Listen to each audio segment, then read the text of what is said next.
Good morning, brothers and sisters. We're in the final part of our Psalm 90 study. I'm just going to read the back end of this Psalm 90, verse 12 through 17. Listen to God's word. So teach us to number our days aright, that we may gain a heart of wisdom. Return, O Lord, how long? Have pity on your servants. Satisfy us in the morning with your unfailing love, that we may sing for joy and be glad all of our days.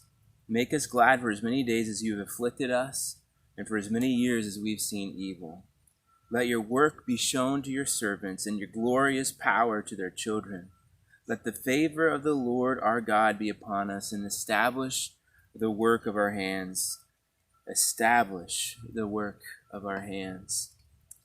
So what does it mean to have a heart of wisdom? Last time we talked about teaching us to number our days, realizing the brevity of life, the eternal nature of God, and the fragility of our own life should bring us humility and wisdom. But what would that wisdom look like? A heart of wisdom would be one that lives in awe of God, is amazed at the right things, doesn't have cheap substitutes distracting their attention.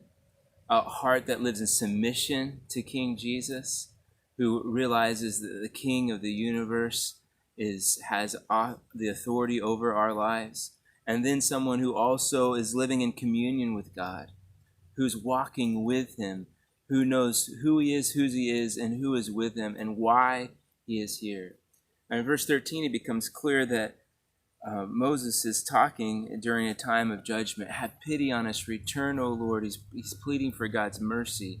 And unfortunately, the people of God have had such a record in the wilderness that you could kind of take your pick. We don't know exactly which judgment this would be. It could be Numbers 11, Numbers 14, Numbers 21, all stories of their straying away from the great God that had delivered them from Egypt. But this heart of wisdom leads him then to say, we don't want to be sidetracked and find satisfaction in anything other than you. Satisfy us in the morning with your unfailing love, that we may sing for joy and be glad all our days. A heart of wisdom lives in such a way that joy is perpetually coming out and out of the overflow of intimacy with him. I recently read from John Mark Comer's book, The Ruthless Elimination of Hurry, this summation of the spiritual practices that Jesus lived. The goal is to spend every waking moment in conscious enjoyment of Jesus' company, to spend our entire lives with the most loving and joyful, peaceful person to ever live, and then to let the overflow of that abiding love to impact each person that we meet. And that's kind of how the psalm ends. There's this appeal to have our faith grow in who he is. There's this desire, show your work to your servants, your glorious power to our children, and then this desire for our fruitfulness to be established, establish the work of our hands.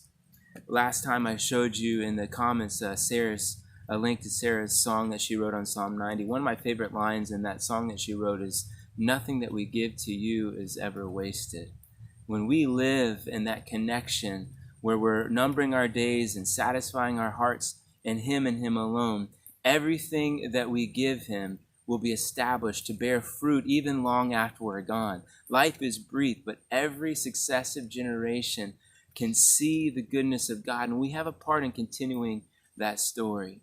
So we thought through the eternal nature of God, the wisdom of God, and now really the mercy of God, not just to save us from the things that won't satisfy, but also to allow us to be part of extending the knowledge and the experience of God to the next generation.